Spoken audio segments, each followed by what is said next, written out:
Hello बच्चों, कैसे हो आप सब। तो किसी बच्चे ने मुझे कहा है कि इंग्लिश में ना वो थोड़े से कमज़ोर हैं और उनको डर लगता है कि जब वो मेडिकल कॉलेज में जाएंगे वहाँ सब कुछ इंग्लिश में होगा तो वो कैसे कोप अप कर पाएंगे। तो बेटा मैं आपको एक चीज़ कहना चाहूँगी कि इंडिया में ना बहुत सारे स्टेट्स हैं, ठीक है।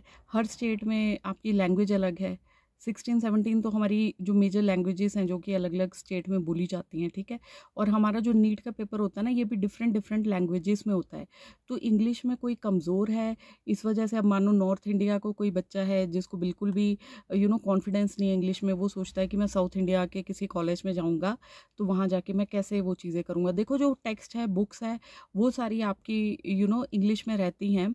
और जो आपके प्रोफेसर्स हैं वो आपको वहाँ की एक मेन लैंग्वेज में भी सिखाते हैं, जो मतलब जो भी लोकल लैंग्वेज होगी, और इंग्लिश मेन वो रहता है।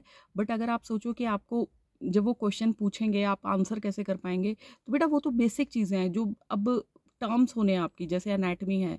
एनाटमी में जो आप नर्व्स करोगे, क्रेनियल नर्व्स करोगे या फेशियल नर्व का पाथवे करोगे, या फिर आप थोरेक्स करोगे, एब्डोमेन करोगे, या फिर पार्ट्स करोगे, जो मसल्स करोगे, तो उनके नाम तो आपको वैसे भी मगअप करना ही है। रही बात कि इंग्लिश में कमज़ोर है, तो बेटा इंग्लिश का कोई ऐसा नहीं है। हमने बहुत लोगों को देखा है कि जो इंग्लिश में इतने एफिशिएंट नहीं थे बट वो यूपीएससी तक क्लियर करा है उन्होंने हिंदी मीडियम से, right. So it all depends on your mind set.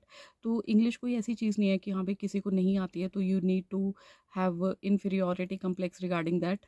तो वो सारी चीज़ें अपने दिमाग से निकाल दो कि हाँ भाई मेरी इंग्लिश कमज़ोर है। इंग्लिश में क्या है, what is your name, my name is फलाना, है ना, and where do you live, ये वाली चीज़ है। या फिर जो मेन टेंसेज होते हैं वो आप बात कर लोगे।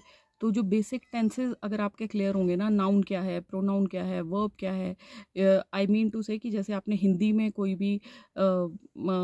भी सेंटेंस है उसको फ्रेम करना है बस इंग्लिश में, और कुछ नहीं है। टूटी फूटी इंग्लिश भी बोल लोगे ना, चल जाएगा काम।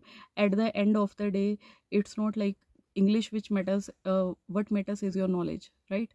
So you don't need to worry about these things, ठीक है।